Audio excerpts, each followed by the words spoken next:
Welcome to the Butterfly Effect. I'm Chris Horner. This is stage 6 of Dauphiné 2023. Today's race, 170 kilometers, about 105 miles in length, and it's got 4 categorized climbs on today's stage. Now, it's the last 3 categorized climbs you want to look at. Really, the last 2 to the finish, I'll count as 1 because it's about 7 kilometers to go. When they hit the category 2 penultimate climb, that's 3.5K. It's going to have a bit of a descent just for a K and a half, and then about 2.2 kilometers it's going to climb up to the finish of today's stage. No rate that as a category 3 because it's going to ease up just a little bit as they're coming into the finish, but probably still running about 3% into the finish line. Now, when we look at the penultimate climb going back there at 7 kilometers to go, though, it's a pretty nasty climb. You go across the bridge, get up on the other side of the road, and it's all switchbacks going up for basically about that 3.5 kilometers. I did a little bit of training camp here one season when I was with Horner Linton coaching. Back in the day, a few years back, we stayed in the town La Clusaz, and there we got to train on all these climbs. So Arvez, this climb, just under 8 kilometers, 7.7, and just about 6%. It's a solid climb. It'll leave Claves and start climbing out of there, and it'll be straight roads, but then near the top it'll start doing switchbacks, and then it'll ease up the last 500 meters and a crazy switchback descent on today's stage. Now, when the racing starts, we missed all kinds of action, folks. I looked up on all the results and read about what was happening on today's stage. It was full gas back there, attacks all over the place, big groups going up the road, and big groups being brought back. When the cameras come on, though, it's 50 kilometers to go in today's stage 6 of Dauphiné, and they've already been going full gas. When the cameras are there, though, you see 14 riders in the front group. The main riders you want to pay attention to up there, of course, are Total Energy, because they have 3 riders in this front group with Mathieu Bergadeau and with Alexis Vermos and his teammate Matteo Verscher. Now, those 3 guys are going to be able to control this group of 14, right? You have 3 guys in the front group. When you look at the other multiple numbers, you see Soudal Quickstep in there, and they have Dries Devenins and Andre Baggioli. That's 2 guys from the same team. That means you have numbers when you got 14 riders in the group, so if guys start attacking, you can control it. Also means if you think that one of your riders, like Baggioli, is a solid climber and can drop everyone in this front group, you could just go to the front with Dries Devenins and start drilling it. Same thing, when you start looking at Bergadeau with his 2 teammates, if they think he can win today's stage, they could just go to the front and start drilling it. But the group of 14, they're not gelling well, so then you start seeing some attacks happening with about 40 kilometers to go. First attack, when I show you in the picture, look up there, group 4-5 up there. But when you look back in the group behind, you see there's 3 Total Energy riders in there. So that's why you see the Total Energy rider, Verscher, on the front, pulling as hard as he can to bring these guys back. He brings that back, then we start seeing another attack a few kilometers later, but this time Total Energy's in there. So when we look further back, it's Matteo Trentin that's closing the gap full gas. Then when we look behind him, he split the group up, so we see it's Jonathan Castroviejo from Team Ineos, who are represented in this front group of 14. He's closing the gap. Everything will start coming back together. Now, when we go back to the Peloton and we'll see what was happening around 50, and we got 3 teams back there chasing. DSM's pulling, and X is on the front along with Trek Segafredo. Now, this just looks a lot like yesterday, right? I told you guys on the Butterfly Effect, you just can't be pulling Jumbo-Visma around all the time. And when you look sitting behind these 3 teams pulling like crazy, who's that? Well, that's Jumbo-Visma in the race leader's jersey, Jonas Vingegaard, and he's got all 5 of his teammates wrapped around him. They have 6 Jumbo-Visma guys getting a Cadillac right. Now, I'm joking a little bit because it's 50 kilometers into the race, and I didn't get to see the first 120K when they were going full gas back there. But at this moment, all I know is Jumbo-Visma sitting on getting a free ride because 3 teams want to do the work. I don't like this tactic. You can look at X and you can say, you guys are a bunch of knuckleheads. What are you guys doing? Are you racing for team classification? I looked it up. There's nothing there in the team classification. Are you worried about a top 10? Could be they're worried about a top 10. They have 2 guys in the top 16th, sitting 11th and 16th, I believe, if I remember correctly. And that was Johannesson, their team leader here for X. And then they have Torsten Treyen there sitting on 16th. Both at about 3 minutes back on the general classification. And both, I agree, riding with some pretty good form here at Dauphiné. But we have yet to get into the big mountains. This really is the first day for the climbing stages to start here at Dauphiné. And these climbs still, when we're talking about Clusset, when you go in there to go up the Col d'Arves, that climb is not super stiff, but okay, it's just under 8 kilometers long, so it's starting to climb pretty good here. But when we look back there and you see those three teams chasing, I'm just sitting on Chesterfield. What are you knuckleheads doing? I don't get it. Trek Segafredo, maybe a little bit because they got Giulio Ciccone, and we all know he's fast. And when you look at the finish, that's why I described it to you at the beginning of the video here. It'll flatten out a little bit, which means a little bit of speed like Giulio Ciccone has in his legs. He might be able to win the stage if you bring it all back together. But if you bring it all back together, you don't have any teammates to keep it together to the finish, it might not really be a sprint at the finish. Because we might just see on the penultimate climb, Jonas Vingegaard light everybody up once we get on that twisty, difficult section with 7 kilometers to go all the way up to 3.5 is what I'm thinking sitting on the Chesterfield. If you guys pull this all back together, and there's 6 Jumbo-Visma guys already getting a Cadillac ride, they're going to drill it all the way up Col d'Arves. They're going to drop down the descent with 2 of their guys, and they're going to bring Jonas Vingegaard into 7 kilometers to go when the climbing gets difficult again, and he's going to light everybody up. Maybe 1, maybe possibly 2 stay with him, but the way he looked yesterday, I don't know if anybody could. So I'm just thinking you guys are all knuckleheads for pulling. Well, those 3 teams keep drilling it on the front. Up front, we go to the break of 14, and we'll see that it's Total Energy up there that's starting to pull. They want to control everything because they know as we start getting into 25 kilometers, when we get into La Cluse, the town there, it's going to make a right turn, and then the climbing will start proper. And then if Bergerdo can win the stage, that's where he's going to have to do it. Well, Total Energy starts dropping guys off the front, and then he's got 1 guy left up there, Matteo Verscher, as he's pulling on the front. This is when we see the first real attack here on stage 6. RKS Samsic rider Guglielmi, he puts in a solid attack. Then you see Verscher, he pulls off to the left and starts to drop. Behind, what's happening? Total Energy has to go to work with Bergerdo. He throws in a vicious attack, and he'll bridge the gap and close up to the front rider there from Arkeas Samsic. Everything will start to come back together, but riders have been dropped out the back, and the group is a bit reduced. We get a little further into this Category 2 climb, just a couple K, 3K max into this climb, and look at front, it's Jaco up there, Lawson Craddock, who's looking around. While he's looking around, it's Jonathan Castorviejo and Bergerdo, Matthew Bergerdo from Total Energies, that slips away on the left side of the road.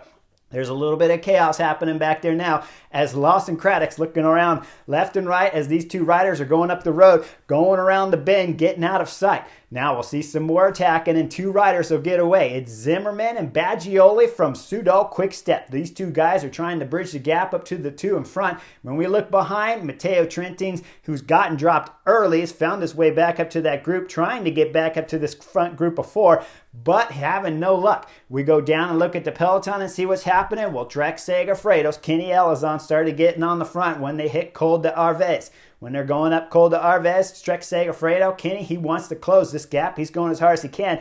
But when you look at the group, it's pretty wide right back there, right? So they're not having any inroads into this front group of 2, chasing 2 up front. Now we got about 3 kilometers to go on this climb here, and then you see Zimmerman, Jörg Zimmerman from Intermarché, bridge the gap. He drops Soudal Quick Step, Baggioli back there, and Zimmerman's going full gas. And we'll catch with just about 2 kilometers to go before they go over the top of the climb. Once we get 3 guys in the front group, these 3 guys are all working well together. Jonathan Castorviejo's taking good pulls up there. We see that Matthew Bergerdo from Total Energy, he's doing his job. And Zimmerman, who bridged across, he's not missing any pulls either as they come up to about 500 meters to go before the KOM here. They'll cross the KOM, and it's Bergerdo, Total Energy, that'll take maximum points here on stage 6. Go back down and look what's happening. 4 guys back there trying to close the gap, but they're 30 seconds behind this front group of 3. It's going to be a crazy technical descent coming down this hill as it's a little bit wet and dry in places. Now, it rained a little bit throughout this stage, but it was still kind of warm out there in the 20 degrees Celsius rating, so you know the weather wasn't too bad. But when you go over the top of this climb and it's wet, slippery, technical, hairpin turns, and it's twisty, that's why we see Zimmerman off the back of the front group of 3 there trying to close up. He will close up before we get halfway down this descent, and we'll see 3 guys up there with a 30-second gap. We look back, it's a group of 4 back there. Baggioli is doing everything he can, but he's already gotten dropped from Zimmerman originally going up the last climb. but he's still trying to get back up to this front group of 3, working with the guys he's got in the group with him. Matteo Trentin's back there too and doing everything he can. We look back at the Peloton, there's a rush going over the KOM as we see Jumbo-Visma on the front, realistically for the first time throughout this 50 kilometers all the way to the top of this KOM with 18 kilometers to go in today's stage. Jumbo-Visma are drilling it over the front, Ineos are drilling it over the top of the KOM because they both want good positioning as you go down the descent. Going down the descent, Ineos won the battle coming into the first hairpin turns here, and they're driving on the front. We'll see EF Education's Sean Quinn on the front, again, just like yesterday's stage, going down this descent, pulling full gas for Richard Carapaz back there. They won't pull for too long because then we'll see Tiesj Benoot come to the front, and then he'll pull over because we got some other teams that want to do some work up there. Now when we go back to the front group as we go across the tiny little bridge with 7 kilometers to go. I love this bridge. I remember seeing it multiple times when we were there at the training camp, and I remember seeing it way back on the Floyd Landis stage in the Tour de France when he went solo on that epic stage with mountain climbs all over the place. And all I can picture during that stage was every time we got to the bottom of some descent, we'd go across this little bridge, this exact little bridge actually, and then go across the river and start the next climb. And I just kept wondering, where's the valleys? Where's the flat roads? They just never appeared. Well, here on stage 6 of Dauphiné, they went going across the same bridge with 7 kilometers to go. The front group of 3, they got a solid gap of 30 seconds behind the 4 chasers, and still about 120, 130, sometimes as much as 145 gap on the Peloton. That's being led into this climb with Kenny Elizon. Now the front group of 3, they'll stay together as they go over the KOM here with 3.5 kilometers to go. Mathieu Burgardot, Total Energy, will again take maximum points on the KOM. They drop down the descent. Now let's back up and see what's happening with the Peloton. Well, back there, after Trek Segafredo came off the front with Kenny Elizon, it was Tiesj Benoot on the front. Now they had lost all of their flatter riders with Jumbo-Visma, with Christophe Laporte getting dropped first, Nathan Van Hooydonk coming off with 21 kilometers to go, and Dylan Van Barley with 16 kilometers to go was riding solo back there, dropped out of the group. Up front, like I said, Tiesj Benoot's up there. He's got Jonas Vingegaard on his wheel. We look at the back of the Peloton. That's Valters. Attila Valters for Jumbo-Visma. The third rider left here, he's swinging on the back. He'll come off shortly after that with the speed of Tiesj Benoot up front. But Tiesj Benoot's not going to stay there too long because UAE team members are going to come to the front. They got 3 guys on the front. It's Adam Yates sitting second and Rafael Micah third. So that means it's probably Grosschartner sitting first wheel here trying to drill it and close the gap. What's down to about 1 minute 20 seconds. Again, when you look at the Peloton back there, it's not a large Peloton, but they're not strung out single file because they're not going crazy fast, right? They're going fast, it'd be single file and you would see chaos at the back. Instead, it's a little fat and wide in the Peloton, which means the speed is not going that fast, which means the 3 riders, when they come back up to them with 2.2 kilometers to go, and the last climb here in stage 6 starts at Dauphiné, 3 riders still got about 1 minute and 30 second gap on the Peloton behind. 2K to go, and this is when Jorg Zimmermann, Intermarché, throws in attack. He gets a gap right away of about 8 seconds on the 2 chasers behind. Jonathan Castroviejo looks over his shoulder. He's hoping right there that Burgardot has some kind of form to help pull the front. And Mathieu Burgardot does come to the front and start doing some rotations with Jonathan Castroviejo. Now it's 700 meters to go, and there you see it. Burgardot throws in a big attack on Jonathan Castroviejo and closes the gap in about 200, 250 meters up to the back wheel of Zimmermann. Zimmermann, when I backed the film up just before they bridge, look at the expression on Zimmermann's face as he was solo up here trying to drill it into the line to win stage 6. He was suffering, guys, all over the place. The expressions on his face, his body were totally at the limit. Now it's 500 meters to go. Let's go back up to the front because Zimmermann's getting caught by Mathieu Burgardot from Total Energy. Mathieu Burgardot's following Zimmermann as they're zigzagging on the course from right side, left side. And then with 300 meters to go, Mathieu Burgardot throws in attack. Zimmermann quickly out of the saddle, directly gets onto the wheel there of Burgardot and follows it all the way to just around 200 meters to go, then throws in a vicious attack. Looks back over his shoulder, sees that Burgardot's got nothing left as the head drops all the way to the handlebars. And then the Intermarché rider, Jorg Zimmermann, will cross the line, arms wide as he'll celebrate a victory here, stage 6 of Dauphiné for Intermarché. and then one fist punch to the sky will finish out today's stage 6 winner, Zimmerman, crossing the line. You go back, well, of course, Jonathan Castroviejo finished 3rd on the stage and Bergerdo 2nd because he was just a second off there at the time of Zimmerman, and that'll be top 3. What was happening to the peloton behind? Well, nobody could really string it out. No one could drill it. No one could put Jonas Vingegaard under any pressure. But with just about 1 kilometer to go, we see Jonas Vingegaard on the front, destroying the GC favorites back there as he's got a gap. And the only rider that can hold his wheel, Ben O'Connor from AG2R, is doing a solid job of holding Jonas Vingegaard's wheel. When we look back with about 400 meters to go, though, as I said, the course starts to flatten out a little bit. Look right there. That's Enric Mas from Movistar that's closing the gap up to those 2 guys. That'll put all the GC favorites crossing the line together. But it'll be Ciccone that'll get 4th on the stage as they caught all the breakaway guys with the exception of the first 3, of course, because Zimmerman was going fast. Jonathan Castroviejo, no slouch himself. And of course, Matthew Bergerdo from Total Energy, he did a solid ride to get 2nd on today's stage. Behind, though, when you look at all the favorite GC guys crossing about 40, 50 seconds back of today's stage winner, Zimmerman, well, Jonas Vingegaard looks like he's not even breathing right. He attacked right there at about 1 kilometer to go, controlled the pace all the way up to the finish of today's stage until, of course, Ciccone won the rounded off for top 4 here on the stage. But afterwards, you see Jonas Vingegaard with his family. He looks relaxed and calm as a bomb and looked like today's stage took no effort on the Jumbo-Visma riders' legs for tomorrow's stage 7 and 8 here at Dauphiné. Now, today's stage, tactically, I didn't like it. I didn't like any of the tactics that they're doing. It just kind of mirrored what yesterday's stage was. We look at that group of 14. No one was a big-time threat up there, so sure, that group of 14 would have went if DSM, Trek Segafredo, and Uno X weren't riding the front. But at some point in time, you got to let the brake go up the road, and you have to have Jumbo-Visma riding at some point in time if you want their legs to get tired. When we look at tomorrow's stage and Sunday's stage, guys, they're both short stages.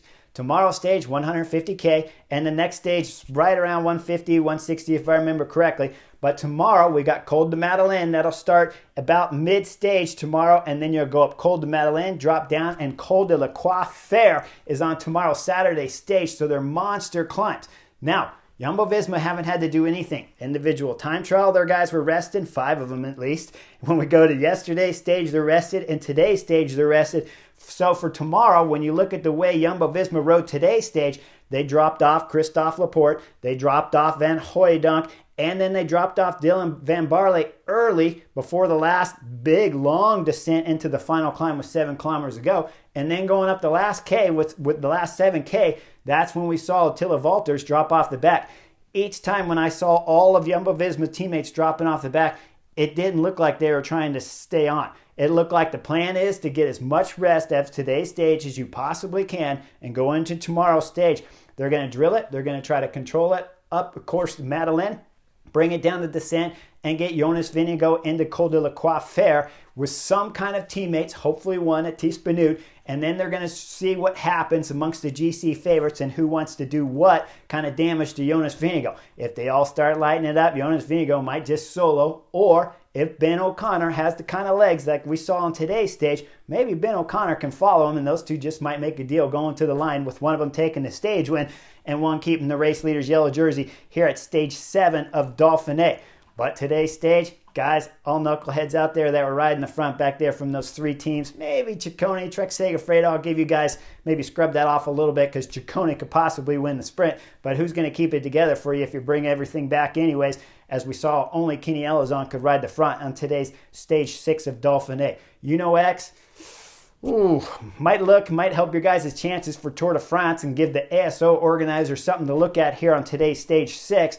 But realistically, were you going to win today's stage with Tobias Johannesson? Most likely not. I haven't seen it done quite at this level, and Tobias Johannesson hasn't had this kind of form until recently, so that would explain why. But when we look at Max Poole from DSM, would you really expect DSM to be able to drop Jonas Vingegaard up this final 7-kilometer climb to the line? I don't see it happening. I don't like the tactic. This was a stage to let the breakaway go up the road, save all of your Uno X teammates back there, and see if they can make the break on tomorrow's stage. Or, if GC is important, see if they can help Tobias Johannesson and Torsten Treyen deeper in tomorrow's stage 7 versus riding them on the front and blowing them up, because every time the camera was on Uno X faces back there, they looked like they were at the limit and suffering. But when you looked at the Peloton, it was pretty wide back there, which means they're not going that fast. And that's the difference when you're talking Dauphiné versus getting to the Tour de France. When you're at the Tour de France and you see UAE team members pulling up there with Grossschartner, at the Tour de France, it won't be Grossschartner pulling, right? It'll be Adam Yates and Rafael Majka on the front pulling for one Tadej Pogacar back there. So the speeds are going to be going 2-3K an hour faster at the Tour de France versus what you see here at Dauphiné. So Uno-X, if you can't blow it up here at Dauphiné, there's no reason to be on the front. Back off, save the legs, put guys in the brakes, and keep your GC guys with as many teammates around them for as long as possible into tomorrow's Saturday and Sunday stages. Make sure you guys like and subscribe. I'll see you on the next edition. Tomorrow starts the big mountains, Col de la Coiffure here at Dauphiné. Like and subscribe, and I'll see you real soon.